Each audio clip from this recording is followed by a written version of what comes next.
హా పబ్లిక్ మా ముసలోడు ఇన్నొద్దులు పట్నంలో వార్తలు చదివి ఇయ్యల్లనే ఊరికోయిండుల్లా మరి షానొద్దుల తర్వాత ఊరికోయిండు ఏం చేస్తున్నాడో ఏమోనుల్లా పిలుద్దాం పాండ్రి. ఓ తాత ఏం చేస్తున్నావే? అబ్బా సాయిరాం, ఎంత చల్లదనంగా ఉన్నది చూడు, ఎంత ఉల్లాసంగా ఎంత ఉత్సాహంగా ఉన్నది చూడు.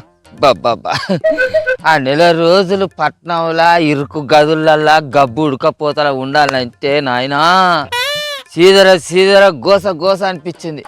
పాపం ఎల్లకాలమా పట్నంలో ఉండే బిడ్డలు ఎట్లుంటాలో ఏందో గాని ఇక చూడు ఈ పంట పొలాలు పచ్చదనం ఎంత మంచిగా అనిపిస్తుంది.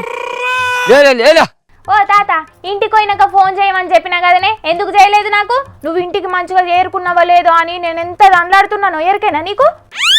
ఓ మాగా చేరుకున్నా కానీ తీయి, ఈ మాట నా గురించి తండ్లాడిందట, బాగా తండ్లాడింది.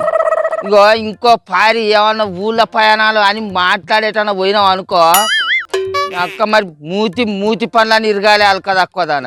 నువ్వు ఇట్లా ఊళ్ళు పట్టుకొని తిరగపోతే మంది అందరు నన్ను ఎన్ని తీర్రా ఎన్ని ముచ్చట్లు మాట్లాడిందో ఎరికేనానే చెప్పలేక నా నోరు వేయింది అంచెలో. ఒకడేమో ఇక నీ మనవరాలకు పెళ్లి చేసి అత్తగారింటికి వెళ్ళకొచ్చినావా అంటాడు, ఇంకోడేమో లేకుంటే నీకు చెప్పకుండా చేయకుండా ఎవరన్నా లవ్ మ్యారేజ్ చేసుకున్నదా అని అంటాడు. ఎంతగానో అని చెప్పాలి, నా గోస ఎవరికి చెప్పుకోవాలి చెప్పు? అరే పానం మంచిగా లేక ఇంటికాడు ఉన్నదని చెప్పేందుకు నీకెంత తిప్పలైంది చెప్పరాదు? ఏమో లావు నీళ్ళుగా పడితేవి కాలుకు దెబ్బ తాకే కదా, నడవలేక నేను ఆఫీస్కి రాలేదు.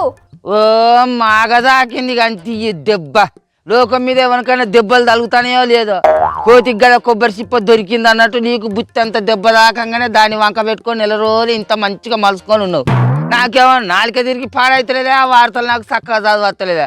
ఆ కొచ్చెరాజు గడి గీ వార్త గిత్తనేనా చదివేది ముసలోడా, గిడ ఒత్తు పెంచినావా గిడ దీర్ఘం తీసినావా అని ఊరికే గునిపించి పెట్టిర్రు ఎరికేనా? నాకు ఆడు ఇంతే జైలు ఉన్నట్టు అనిపించింది. సరే సరే గాని ఇక నన్ను తిట్టుకుంటేనే పొద్దులే ఇస్తావా? ఇక లేదన్న వార్త తీసుకురాకపోయినావు. ఓ మాగా వార్తల కోసమే బయలుదేరినా కానీ ఆగు ఆ పొలం గొట్టం పట్టుకరావా ఇంతవరకు గొట్టం పట్టుకరా అంటే ఎంతసేపు పోతావా?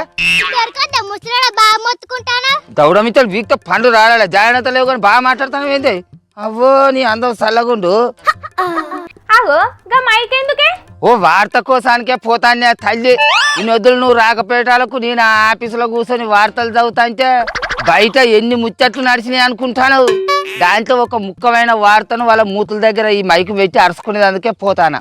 ఇంతకు ఏంటిదా ముచ్చట? నువ్వు గాడికి పోయి అరుచుకునేదేంటిది అది చెప్పరా అది నాకు? అరేగా హైదరాబాద్ సెంట్రల్ యూనివర్సిటీలో ఉన్న 400 ఎకరాల భూమిని సర్కారు పొతం చేస్తుందట కాదు పిల్ల. ఆ మిషన్లన్నీ వచ్చి చెట్లు చేమలు అన్నీ సాగు చేస్తా అంటే ఆ అడవిలో ఉన్న జింకలు నవళ్ళు ఇంకా పసుపచ్చాదులు అన్నీ మొత్తుకుంటా ఎగురుకుంటా దునుకుంటా పాపం బాధపడుకుంటా ఉరుకుతానే కదా.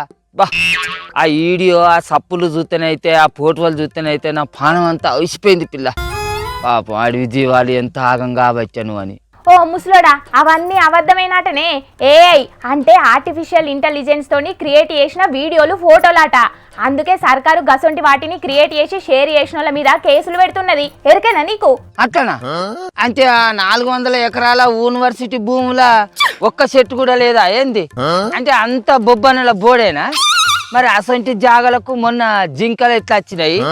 ఆ వచ్చిన జింకలను కుక్కలు ఎట్లా తరిమి కరిసి చంపినాయి. మరి అది కూడా ఏవాయి ఫోటోలేనంటవా? అది మాత్రం నిజమే ఉన్నట్టున్నదే తాత. ఎందుకంటే స్వయంగా యూనివర్సిటీ స్టూడెంట్స్ సెక్యూరిటీ వాళ్ళే గా జింకను ఆటోలకు ఎక్కిస్తుంటే చూసిండే గా వీడియోలా. వినేటోడు చెముటోడు అయితే చెప్పేటోడు సవాలచ్చ ముచ్చట్లు చెప్తాడు అన్నట్టు అసలు వీళ్ళకి ఇవన్నీ ముచ్చట్లు ఎందుకు చెప్పు? అసలు అక్కడ అడివే లేదు, మేము వచ్చినాకనే చెట్లు చేమలు మొలిచినాయి. అసలు ఆ వీడియోలు నిజం గానే కాదు, అవన్నీ గర్ఫిక్స్ బొమ్మలు, ఇవన్నీ ముచ్చట్లు ఎందుకు వీళ్ళకి చెప్పు? అవ వాళ్ళు అట్లా మాట్లాడుతాను, జనాలు ఇద్దరు చెప్తాను కాబట్టే అసలు అక్కడ నిజంగానే అడవి ఉన్నదా లేదా, జీవరాశులు ఉన్నాయా లేవా అనే ముచ్చట్లు తెలుసుకుంటాందుకో ఇక ఈ గొట్టం పట్టుకొని ఇక బయలుదేరిన. అవన్నీ తెలుసుకునేందుకు Telangana Congress party incharge madam Meenakshi Natarajan పోయిందట గంతి. అయినా హెచ్సియుకు పోయేందుకు ఇప్పుడు మీడియాకు పర్మిషన్ లేదు కదనే, నువ్వెట్లా పోతావు చెప్పు? మళ్ళా గొట్టం పట్టుకొని పోతా అని బయలుదేరిండు మోతవారి. కానీ మన ముఖ్యమంత్రి రేవంత్ సారు ఏ పని మొదలు పెట్టినా కూడా మందితో తిట్లు తినే కథ అవుతుంది. ఎందుకు కావచ్చు ఏం పడో అసలు ఈ చెయ్యి పాటికి ఎవడన్నా శాతాలంగిత చేసిండా ఏంది? లేకపోతే ఈ లొల్లు లేంది పంచాయతీ లేంది? సర్కారు వచ్చిన కొత్తలా రైతులకు అప్పులు మాఫీ చేస్తామని కొంతమందికి చేసి కొంతమందికి చేయపోయేటాలకు వాళ్ళు తిట్టబట్టివి. అటు ఇంకా రైతు భరోసా అని కొంతమంది రైతులకు వేసి కొంతమందికి వేయపోయేటాలకు వాళ్ళు మాటలనబట్టివి. అటు ఇంకా హైడ్రా పేరుతోని పేదోళ్ళ ఇండ్లు గులగొట్టినందుకు వాళ్ళు అనరాని మాటలనబట్టివి. ఇప్పుడేమో కొంతమందికి ఇందిరమ్మ ఇండ్లు ఇస్తాం, రేషన్ కార్డు ఇస్తాం అని చెప్పి కొంతమంది పేర్లు లిస్టులు వచ్చి వాళ్ళకి ఇప్పుడు బియ్యం ఇవ్వకపోయేటాలకు వాళ్ళు తిట్టబట్టింది. ఇంకా ఇప్పుడేమో యూనివర్సిటీ భూముల పంచాయతీ. ఏం పంచాయతీలు ఇవి, ఏం మాటలు, ఏం లొల్లు. ఎవడో శాతాలమే చేసిండు చేయి పార్టీకి, లేకుంటే గిట్లెందుకు చెడ్డ పేరు వస్తుంది చెప్పు. వాళ్ళది వాళ్ళు చూసుకుంటారు కానీ నువ్వు లేనిపోని ముచ్చట్లు ఏం మాట్లాడకే, లేదంటే నిన్ను కూడా లోపెట్టేస్తారే చూసుకోమల్లా. ఎంతకాలం అని లోపెట్టేస్తారు, ఎంతమంది నన్ను లోపెట్టేస్తారు చెప్పు. నిజాన్ని నిక్కచ్చిగా మాట్లాడు తప్ప, నిలదీసి అడుగుడు తప్ప. వాళ్ళేమో చదువుకునే పిల్లగాళ్ళను గుంట నక్కలు అనవచ్చు, పేడ ఆర్టిస్టులు అనవచ్చు. వాళ్ళు మాట్లాడే మాటలను యూట్యూబ్లో పెట్టి చూపెట్టిన వాళ్ళను బట్టలు ఇప్పించి కొడతాం, ఊరేగిస్తాం అని వాళ్ళు మాట్లాడవచ్చు. ఇదేనా పద్ధతి? ఇదేనా పెద్దరికం? ఇదేనా ప్రజాపాలన అంటే? ఏమోనే ఆ ముచ్చట్లు ఆ కథలన్నీ జనాలు చూసుకుంటారు కానీ నువ్వైతే గా యూనివర్సిటీ పంచాయతీలకు ఓకే తాత, లేని పంచాయతీలు ఇంటి మీదకి తెచ్చుకోకు. ఇట్లా ఎంతకాలం అని జనాలు నోళ్ళు మూయిస్తారో మేము కూడా చూస్తాం కానీ అయినా అవి గ్రాఫిక్స్ బొమ్మలో లేకుంటే కంప్యూటర్ బొమ్మలో ఆ ముచ్చట పక్కకు పెట్టు. మరి దాంట్లో నిజమెంత అబద్ధం ఎంత అనేది తెలుసుకోకుండా వీళ్ళకు ఓట్లేసి గెలిపించిన జనాలే వద్దన్నప్పుడు మరి ఆ పనిని చేయకుంటూ ఊకుంటే అయిపోద్ది కదా ఈ సర్కార్ అయినా. మేము ఈ పని ఖచ్చితంగా చేస్తాం అన్నట్టు అక్కడ ఉన్న కాలేజీని తీసుకుపోయాట ఎక్కడనో పెట్టి దాన్ని ఏదో పార్కు చేస్తారట. అంత ఖర్చు అవసరమా? చీన మెతుకు లేదు కానీ మిస్సాలకు సంపెంగ నూనె కావాలన్నాడట వెనకటికేవాడు. అప్పుల తెలంగాణలో ఇవన్నీ అవసరమా చెప్పు?